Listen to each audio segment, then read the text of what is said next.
Olá, meu nome é Tatiane Marques Torquato, sou professora do Instituto Federal de Goiás, Campus Águas Lindas, e estou aqui hoje para apresentar a aula intitulada Classificação das Soluções.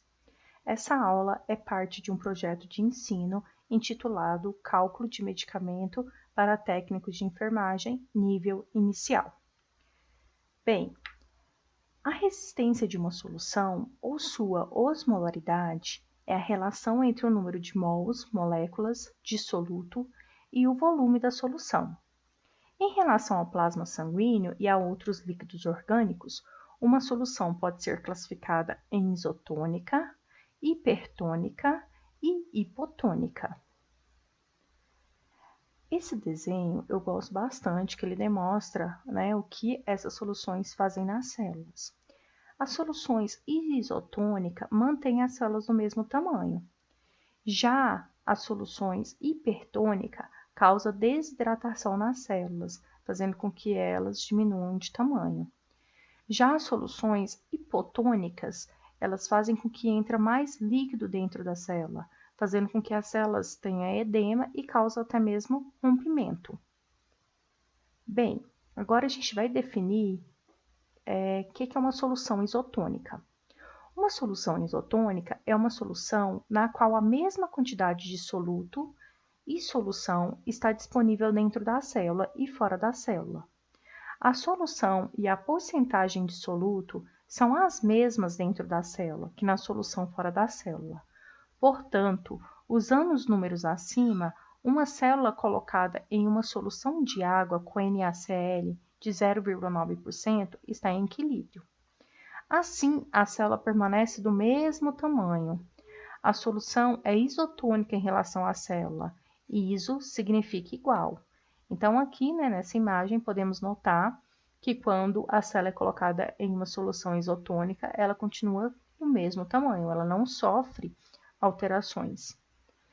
Já na solução hipertônica, ela é uma solução com concentração molecular superior à do plasma.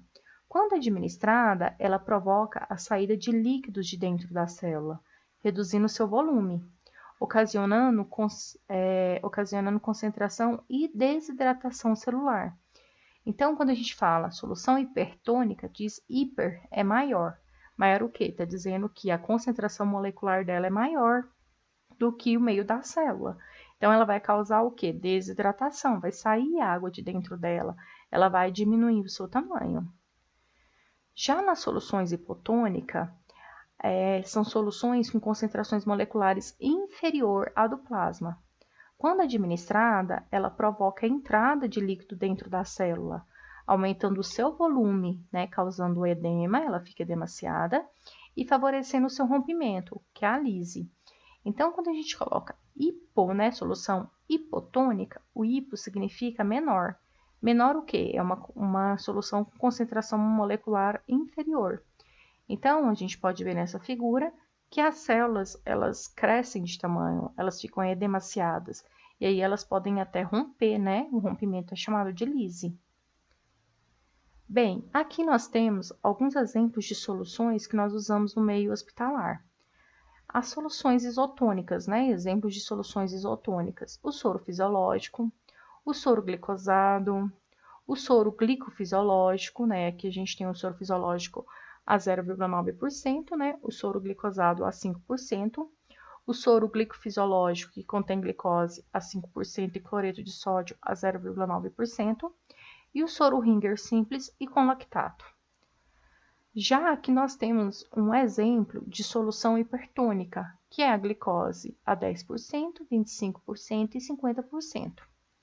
E aqui nós temos um exemplo, de soluções hipotônica, que é o soro ao meio. O que significa esse soro ao meio?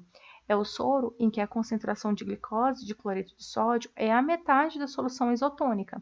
Então, quer dizer, se esse soro é 0,9%, aqui vai ser um soro, com 0,45, metade dele.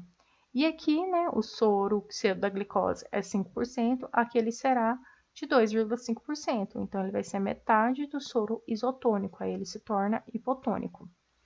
Bem, finalizamos nossa aulinha agora, E aí vai ter mais 2 aulas para terminar esse módulo, que é a aula, né, que a gente vai mostrar as soluções de grandes concentrações, que são administradas na via parenteral, e as soluções de pequenas, né, de pequenos volumes, que também é administrada na via parenteral.